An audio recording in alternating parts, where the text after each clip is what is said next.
I rewrote the book a couple years ago because I noticed that our grief starts, because we're human, our grief starts when we get that awful diagnosis that we know, well, that's not going to be a good ending. Like the end is in sight, or they start to go downhill physically. And so I took it and said, let's start looking at mindsets that we can focus on, stuff about gratitude and ways of still seeing the good and being there for our beloved animals through that process. So um, it was a very hard book to write, and I loved writing it at the same time, strangely enough.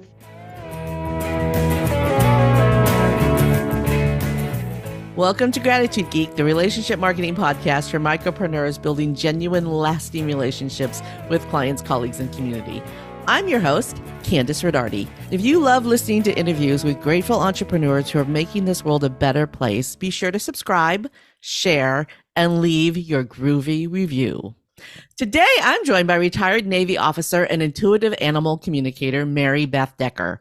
Maribeth is the founder of Sacred Grove, where people and pets heal and connect. She works with pet guardians who dearly love their animals yet face tough issues.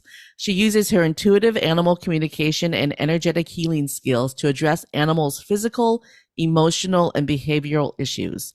Maribeth is especially gifted in helping pets and their people move gracefully through transitions into the family, into a new family, or on to the next life.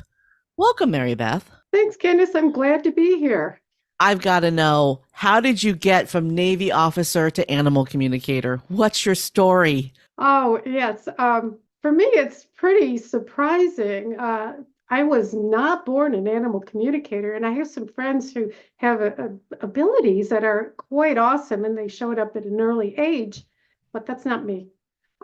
So I had to think for a while to say, what is the connection? How did I do that? I think what I know about having joined the Navy and spent time in a good number of different places is my mind, I think, expanded. You know, when you're stationed with people from all over the US, even that's something new. When you understand what that in the South, bless your heart, is not has many meanings. A girl from New York doesn't get it. It doesn't mean what you think it means. No, it does not. And bless her heart is so cool. But stuff like that. Then starting to live outside of the continental U.S., spent time in Japan, in Puerto Rico, Hawaii, visited a lot of different countries. My mind expanded about, how the world works. There's so many different ways of seeing the world. People have different words in their language that we don't even have in English for stuff. I think that started it for me, and just getting that sense that the world is a bigger place than what I thought it was. And then after I retired and I was working for an association, I got the intuitive hit, which is how I would say it now, to learn massage, which has actually got a real intuitive part to it because you're using your hands and your body and your quietness to start to pick up what's needed in the person you're working with. Then I got to be a Reiki master, energy healing master, and learn some wonderful techniques and modalities from that. And then my animals started communicating with me. I was shocked. My dog Timmy, who had passed, I'm not sure how long ago, before I saw him, was sitting in the dining room while I was making dinner for the kids. And my joke is, it wasn't a good dinner. What happened with Timmy was much better than what I was going to feed the kids. But he was there, and he looked like he was physically present. And so I switched over. I was like this. I looked at him, I said, Timmy, and he disappeared. But I knew he really had shown up, and he survived death, and he was happy. And that experience was just amazing. And I continue to have these kinds of experiences, Candace. And when my guy Tibor started sending me visions of his life before we adopted him, and he had a rough life. I finally said to my friend Mary, "What the heck? What's going on?" And she says, "That's animal communication." And I'm like, I'm hooked. I'm communicating with the animals, and the people that are bringing them, they love their animals enough to bring them to an animal communicator and find out what's going on. So that's the short version of how I got here. What you did was you took something that you were passionate about and you turned it into your profession. I did. So what did that look like? Well, it took a little while. I worked, let's see, I first had to accept that this was something I was really passionate about. And having a coach, I found a coach that was really good. And she sat me down and said, "What makes your heart go pitter patter?" That might have not have been the right words, but it's like, where's your heart lie? You do this, you do this, you do this, you do this. You got all these things you do. Where's your heart? And I said, it's with the animals. She says, "That's where to go." And that's really what started me move in that direction and to see if I could use my communication and my medical intuition and healing skills for animals and the people in their lives. So it's interesting. You say, well, when did you become an animal communicator? Well, in about 2008, my animals started communicating with me. So you could say that was when, but the shift over to doing it full time happened probably I don't know, probably about 2016, 17, somewhere around there. I said, no, this is it. This is where I'm headed. And so I needed guidance, but I took the advice too and listened. I learned how to listen to my heart and do that. So what were the steps? I mean, the work that you do is not mainstream. So did you take a mainstream approach to building your business, or did you just follow your heart for the whole thing? I did take a mainstream approach. I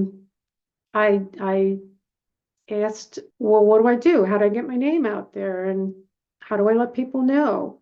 And so I decided to get a website and get that going and I loved writing. So I wrote blogs. I asked for testimonials, put them on the website. I went to um, animal there's like animal fairs here in the Washington, D.C. area, pet things. And I went there and I showed up there. And I was lucky enough to get a connection with the veterinary holistic center here in my area. And so I got on their website and we were very good referral partners, still got that going. And also, what I found is the heart-centered relationships were what was most important to my growth and learning how to listen and also be that person for both the animals and for their people. And that was more personal growth along with how do you say it? Get myself out there on the internet stuff.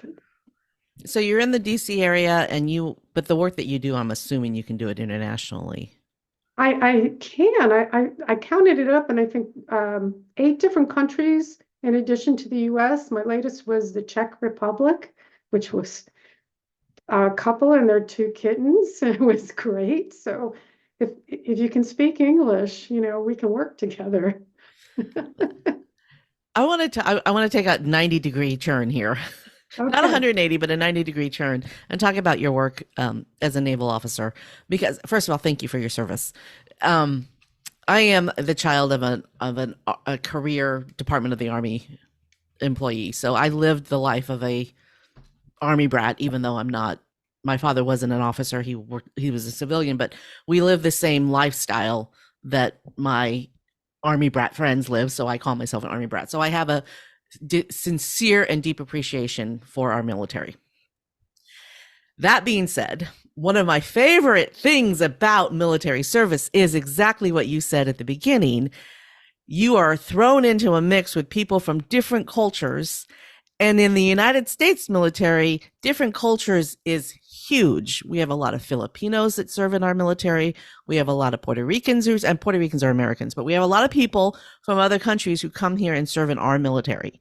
And so it's a fantastic melting pot, but it's also a lesson in, do you want to finish that sentence?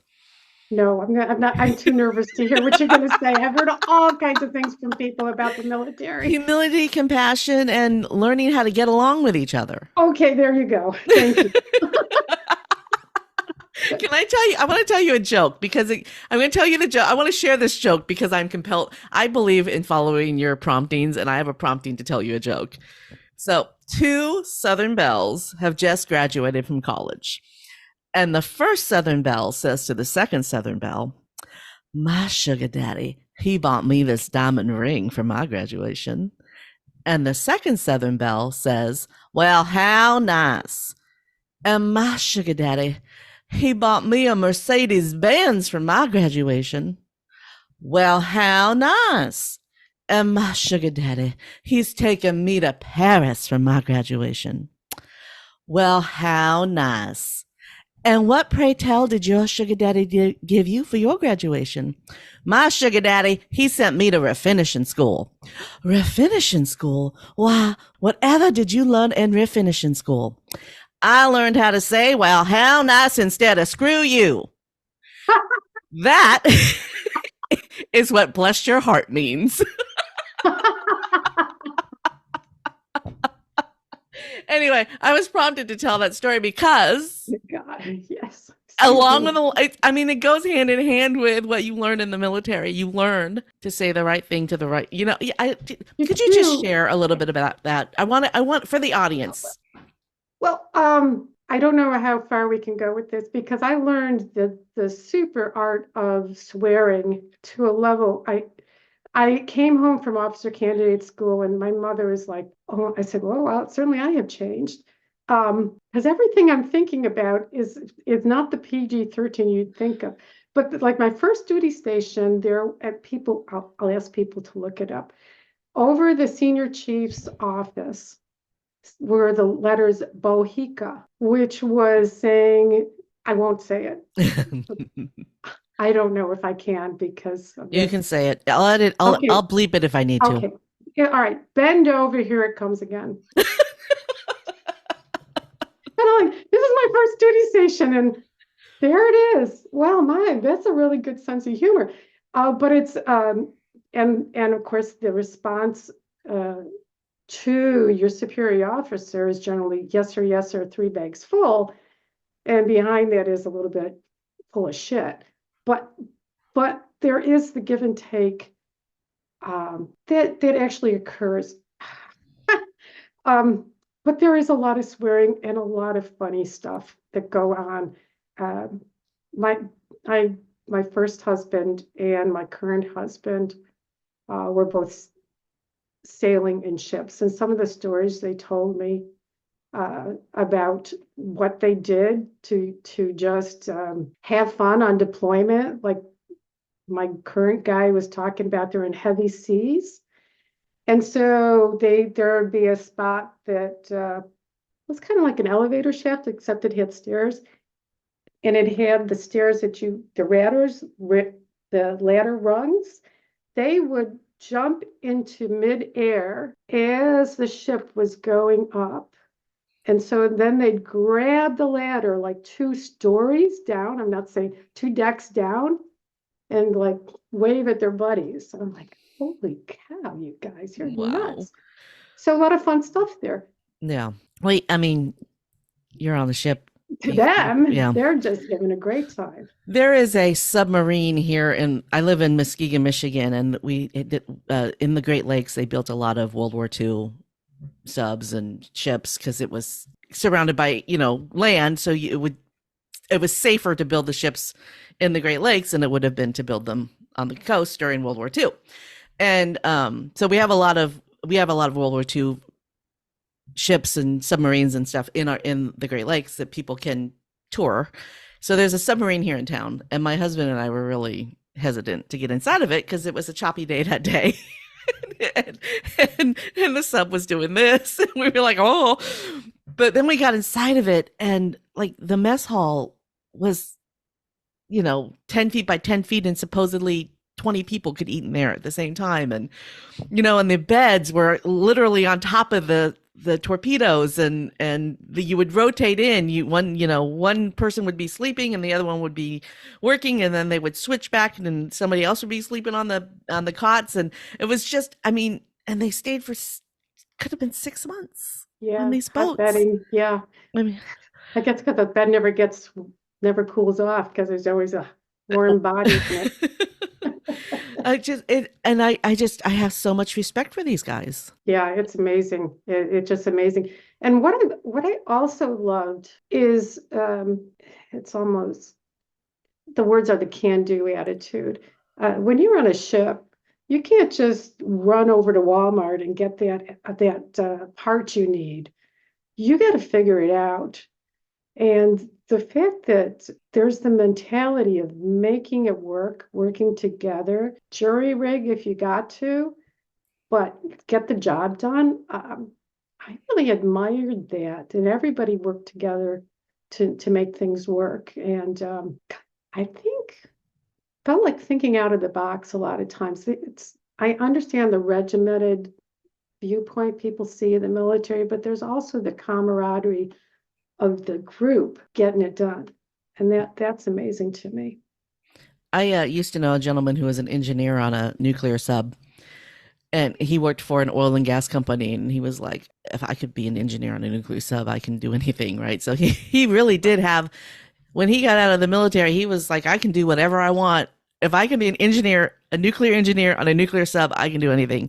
And so he went to work for an oil and gas company. A nuclear engineer went to work for an oil and gas company. What is that telling us about the future? It's not necessary. The oil and gas companies know it's not oil and gas. That's it. That's it. That's kind of, yeah. Yeah. Yeah. And that was a 180.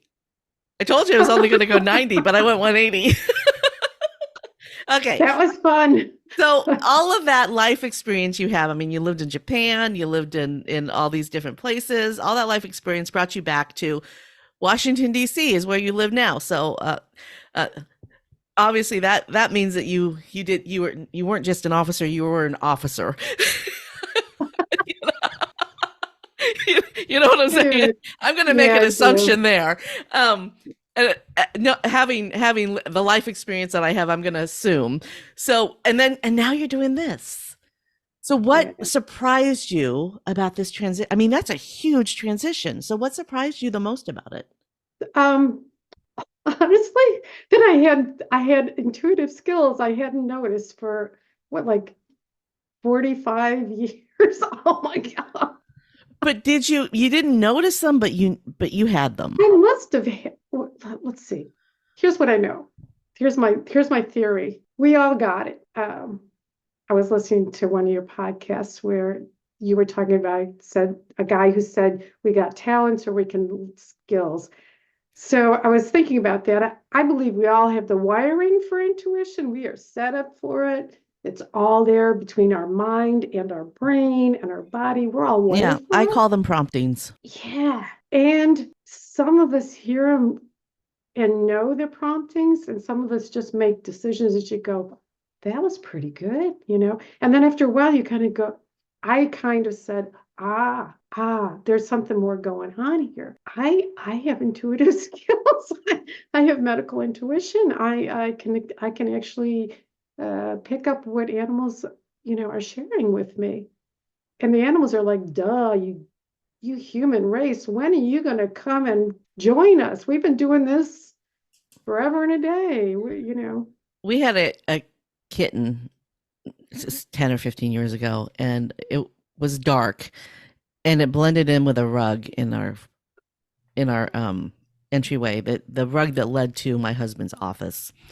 And he accidentally stepped on this kitten, and she spent 2 or 3 days under the bed where we could not get to her.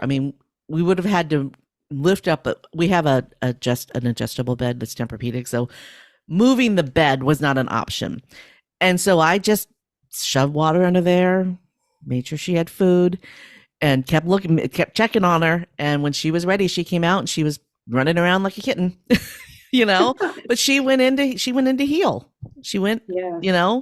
I don't Yes. know. I mean, there was nothing when she came out, there was nothing wrong with her. I mean, I knew that if there was something wrong with her, she'd be howling or dead. Right. Right. But I was, my intuition was to just let her be. Right. And, but yeah, she knew exactly what she needed. She was a kitten and she knew exactly what she needed to do to feel better. Yeah. And then after that, her best friend was not my husband. And I don't think she ever slept in the middle of the carpet again. Yeah. But yeah, cats just know. They do. They know what to like. When I had another cat. I'm a cat person. I had a cat many, many years ago when I lived alone and I was single, and I got really sick. And that cat, who was not an indoor cat, she was an outdoor cat. She spent 2 days laying in bed with me to make me feel Yes. better. I've heard that story a lot. I know uh, my cat, I'll tell my story if I just to give Oh, you absolutely. that. Storytelling Yeah, is why you need to be on shows. I love this. So from my daughter, I got her two cats from college when she graduated and went to, I believe, India. So I got the two cats, Mac and Bunny, both white cats, one with a tail. Mac got the tail and Bunny got the little bunny tail. Mac passed away in November 2022. He used to sleep by my head. Bunny has now moved over to sleep by my head. And I do believe it's to comfort us both. Like we just need to know, or we need to know that we're gonna make it, even though it's been over a year. I'm getting a little sad here. But she's there for me and I'm there for her. And we went through some rough times there where she almost forgot about, like, where does she poop? Oh yeah, I've got a litter box. Yeah, okay, good.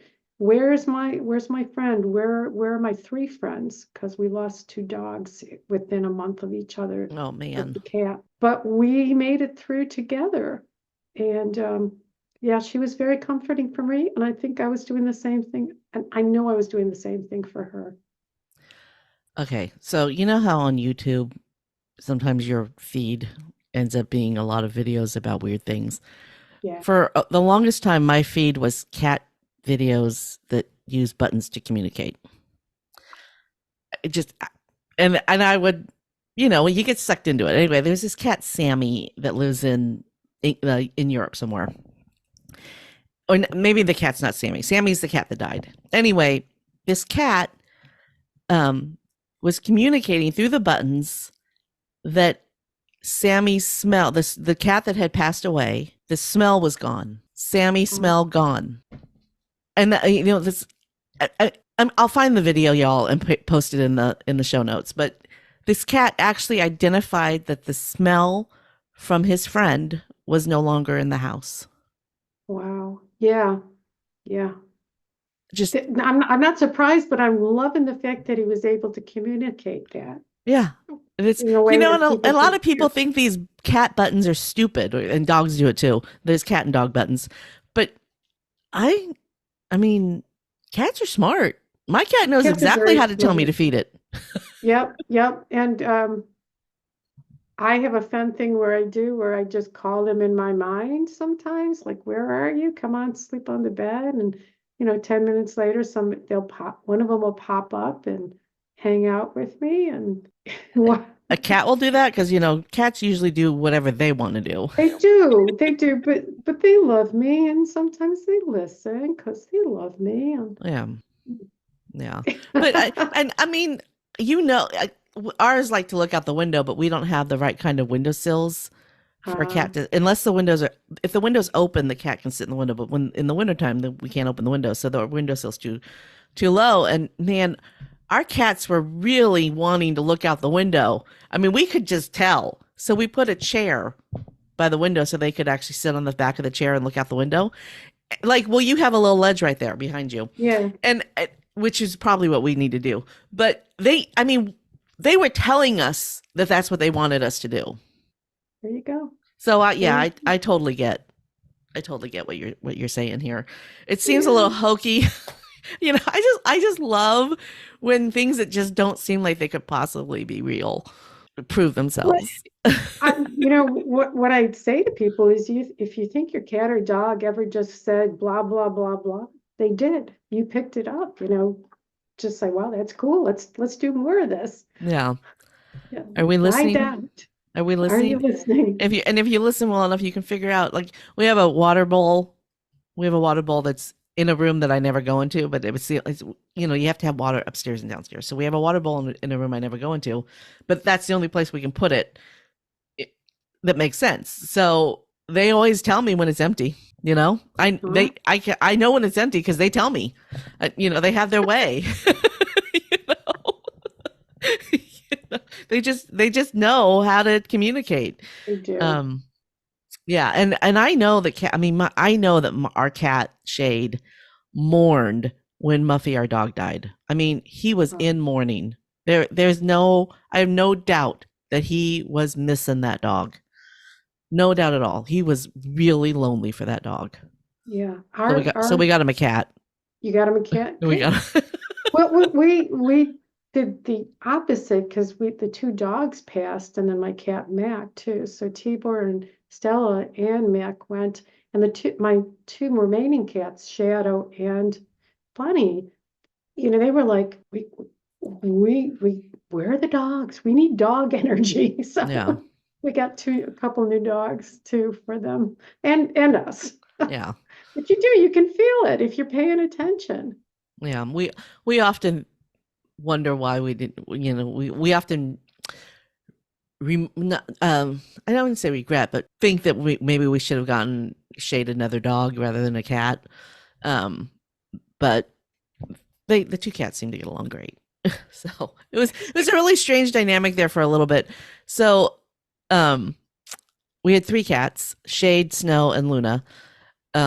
We got Snow because Shade was lonely. And then our daughter decided that she wanted to take a cat to college. So she took Snow to college because he's the one that has the better temperament.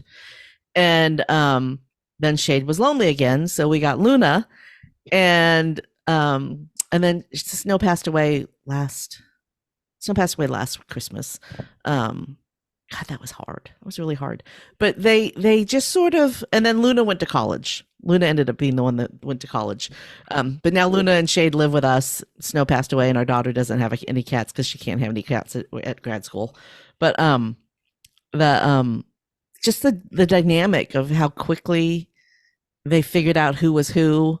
And Luna and Snow just didn't get along, and Luna was always trying to be king of the castle, and even though she's a girl, and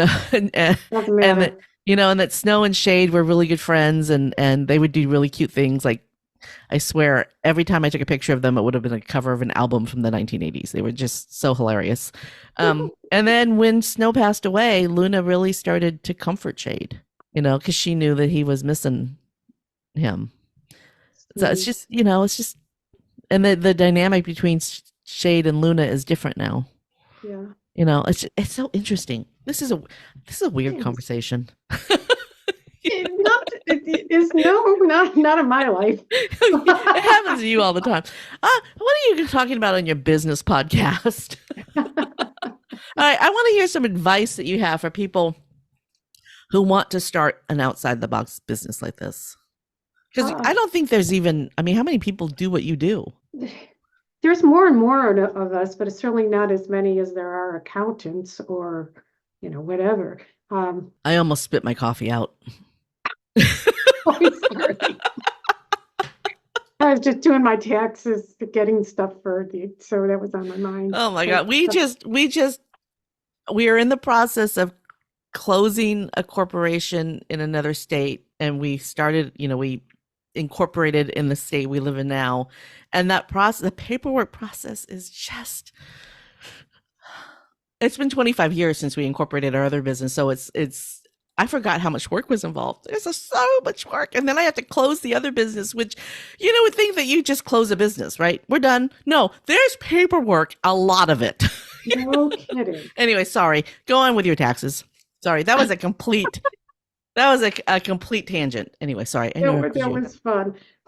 Yeah, I just so what my advice would be if you're like me and you always worked for somebody and that paycheck just showed up all the time, you probably want to find you want to find a coach.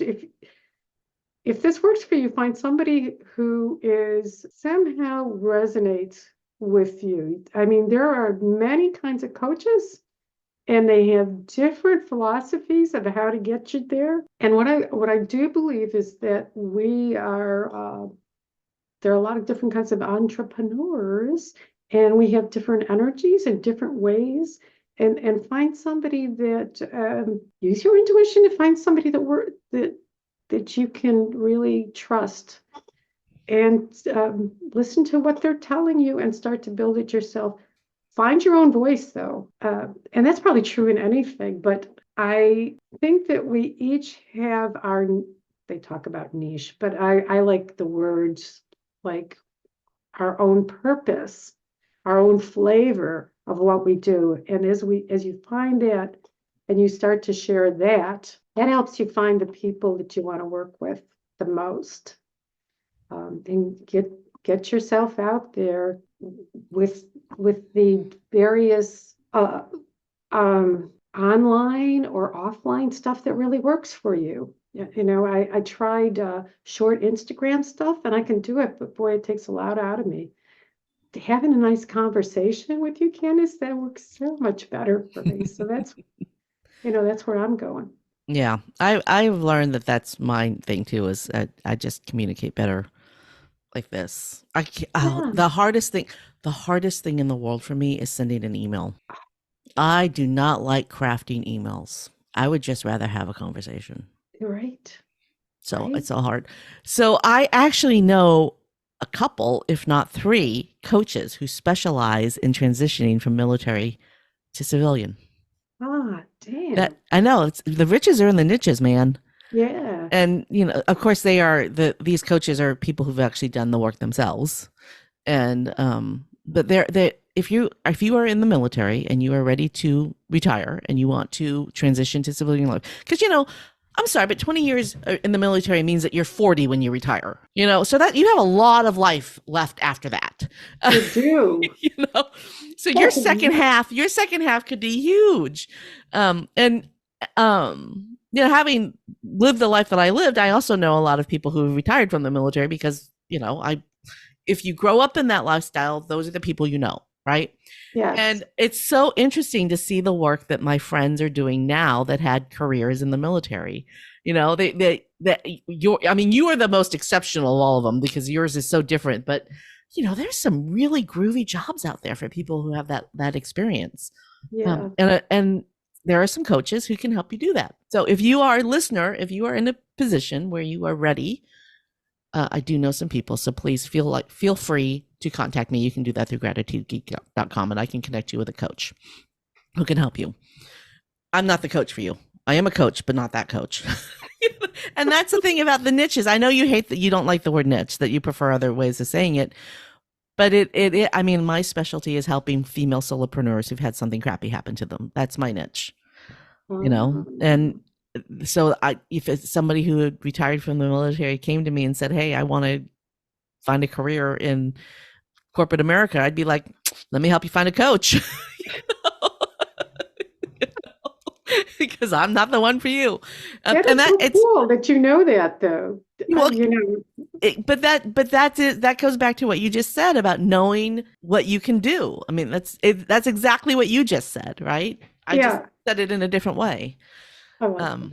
So when you found your coach, how did you know? I mean, did you just intuit that it was the right one for you, or did the Yeah. coach that you have specialize in your niche? Well, I went to one of the free offerings and listened to what well, you listen to the words, but I also listened to the nonverbals. We all can, if we can all do this. Like, does it resonate? And looking around at the people who they're already working with. Does that feel like it's real? And are things hitting you in the place that I feel like it's like in the heart, in the gut, sometimes in the head, but it's got to go deeper for me. That's who I am. And then you go, yeah, they're addressing and they're telling me how they can help me move forward because I got no clue. I got no clue. I know how to work for other people. I don't know. Honestly, I don't know how to run my own business. I have theories, but I have no practice. But you figured it out now, haven't you? I believe I have. Yes. Yeah. The good thing is if you do the work right, you can hire people to do the stuff you can't figure out. If you're really good at what you do, you can hire people to figure out how to do the stuff you're not good at. And I do. I've got some folks who do some really cool, post some really great stuff for me and keep stuff going on social media because that would drain me. Yeah. If I had to be proficient on a daily basis in that area. I had someone assume, I've had multiple people assume that because I was helping people do DIY marketing, that I was good at social media or that I could manage social media for them. And I'm like, nope, I don't even manage my own social media. That's not what I mean by marketing at all.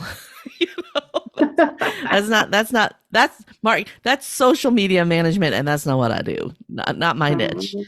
So again, identifying what you're good at. So is there anything that we haven't talked about that you want to talk about? We did talk about animals passing, and I wrote a book. So I'd like to talk about that for a bit. My book was Peace in Passing, Comfort for Loving Humans During Animal Transitions. And it never gets easier. That's my knowledge. When we lose our beloved animals, we don't find the formula that keeps us from feeling the intense grief and any other things that come up like regret and worry about choices we made. And the other part that I rewrote the book a couple years ago because I noticed that our grief starts, because we're human, our grief starts when we get that awful diagnosis that we know, well, that's not going to be a good ending, like the end is in sight, or they start to go downhill physically. And so I took it and said, let's start looking at mindsets that we can focus on, stuff about gratitude and ways of still seeing the good and being there for our beloved animals through that process. So it was a very hard book to write, and I loved writing it at the same time, strangely enough. So you rewrote it recently. When did you first publish it? 2015, 2017. And I rewrote it.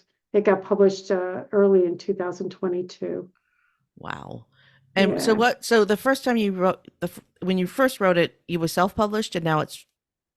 Yeah, a friend of mine's a publisher. And so I got it with her this time around. So talk about that process of, because you know how many people listening right now are going, oh, how did she do that? I want to do that. Well, you first have something that you want to share, like you just know it's something that's really good. I love the fact of having a publisher because the copywriting and the editing and also keeping me on track to get the darn thing done was very helpful. And giving advice on how to get the book out in various venues and being, let's see, I'm hoping this is helpful, but because you got to write it and you got to keep writing it and you got to write it till you finish. And then you got to rewrite it and you got to rewrite it again. You need some support there. If you, that really helped me. And also having somebody, a different set of eyes looking at it and making sure that what we wrote is going to be understandable to somebody else. Because you think you're writing for others, but sometimes you're writing from your own mindset and you don't see that they're not going to get it. We need to we need to massage. I'm going to use my massage. We need to massage this a little bit. So That's true. A lot of people, especially bloggers, they're writing for themselves. yeah, And then they think that they can turn their blog into a book, which has been done. I mean, there are it's people been who've done. turned their blogs into books, but I don't know how effective it is unless you have a I'm really good not sure editor. either, right? Because it's gotta resonate with the person who's reading it, or you didn't give the value you hoped you were going to give people. I have had so many people tell me that I need to write a book, and I'm like, I have 400 videos on YouTube. My life work is on YouTube. I don't need to write a book. If you want to know my story, watch one of my videos. you know, I, you know? so, so that because that I will never write a book. I just won't. It's not going to happen. So, but there are people who have the mindset that you have to have one. There is, it's really, yeah, I've heard that mindset, probably last week. But see, I like to write. That's part of, you said you don't, I mean, even emails Even emails, I can't stand it. Yeah. are terrible. So I like to write. So there's a difference there. I get a pleasure out of putting words on paper because it clarifies where I wanted to go and things like that. I Um, think that my problem is that I'm a perfectionist. well, And so I want to make sure that the grammar, and when you're speaking, it doesn't matter. I mean, I do not have good spoken grammar at all, but my written grammar has to be perfect. And if my participles are not in the right place, I'm like fussing over it, right? yeah, But you'd never know that by listening to me speak. no. And so, well, that's where you got, so just to challenge you just a little bit, that's what you got copywriters and editors for, who will say, excuse me, is there another, can you work on this part? Because, or how about I'm going to change this for you. How does that read? You go, You want to hear that something was fun? pretty good. Thank you. So this morning I was in a networking meeting and I have a new iPhone. I've always had an Android. I've never had an iPhone before. And I had sent a text message to somebody. And when I looked down at my phone, there was this really long text and I thought it was from her. And I realized that my phone had picked up me talking. And I looked at it and I went, hey, that's pretty good. And so I copied it and I pasted it somewhere else so that I could go back and read it later. it, All it right. basically it basically picked up me talking about my business in a networking situation. And I was like, oh, I really need to go back and read that. Yeah. Yeah. So, but yeah, I don't know how to use my phone. I have no idea how that happened. How did my phone record me talking in a text message? And luckily, it didn't get sent. There you go. There you So, go. yeah, I don't know how to use my phone. And I'm constantly trying to do things that I would have done on my Android that don't work. I don't know. How long is it going to take me? How long is it going to take me to transition to this iPhone? Yeah, yeah. I get it. I haven't switched over because of that. I'm like, no, I got it figured out. Yeah. I think I'll just go Well, for it. I got and the other thing is I used to be able to do texting from my computer. There's an app called Phone Link that connects Android phones to computers, and apparently it's supposed to work with Apple phones too, but it's not working for me. Hey, uh, listener, do you know how to get Phone Link to work from an iPhone to a desktop computer? That would be really awesome. Thank you. Let me know. Okay, we need to wrap up. So this is your moment of gratitude. For whom or what are you most grateful? I hope this will make people laugh. I was thinking about that. Thank you for giving me a heads up. I think I'm most grateful for my sweetheart sending me to the Navy recruiter to get rid of me because he was done with the relationship. And joining the Navy, which oddly enough helped me get sober. And when you make a major shift in your mid 20s like that, and I took all those 12 steps to heart. I think I went on another timeline that may not have been available. So the funny part is drunk as a sailor, and yet I got sober in the Navy. Thank you. Thank you for that. I am very grateful for that shift. Um, and I think that all the stuff that came after that probably started right there.